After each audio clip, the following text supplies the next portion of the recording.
Persoalan bantuan sosial yang belum tepat sasaran kembali dikeluhkan warga Banjarmasin.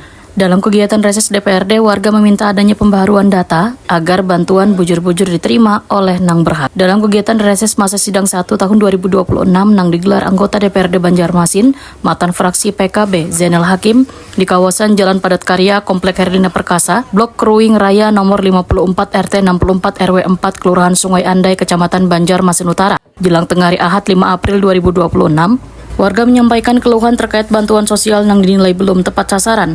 Sejumlah warga mengungkapkan masih banyak warga yang layak menerima bantuan, yang kaya lansia, janda, hingga korban pemutusan hubungan kerja, namun belum terdata sebagai penerima manfaat. Anggota DPRD Banjarmasin, Zainal Hakim, takoni usai reses memadahkan, masih banyak warga yang layak menerima bantuan tapi belum terdata.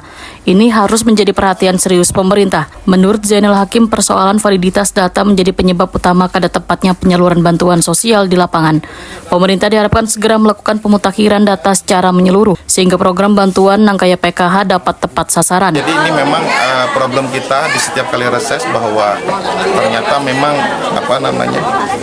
banyak warga kita yang semestinya itu dapat bantuan, apakah itu yang namanya PKH, bantuan sosial apapun dan seterusnya, karena banyak warga kami di sini yang sebenarnya layak itu belum layak.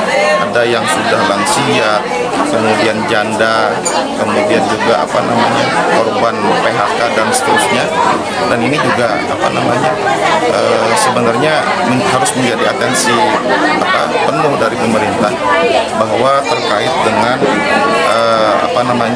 pemuktahiran data warga kita yang tidak mampu ini harus sesegeranya bisa kita lakukan pemuktahiran data sehingga betul-betul data warga miskin kita itu yang memang berhak untuk dapat bantuan itu memang betul-betul bisa terlayani dengan baik.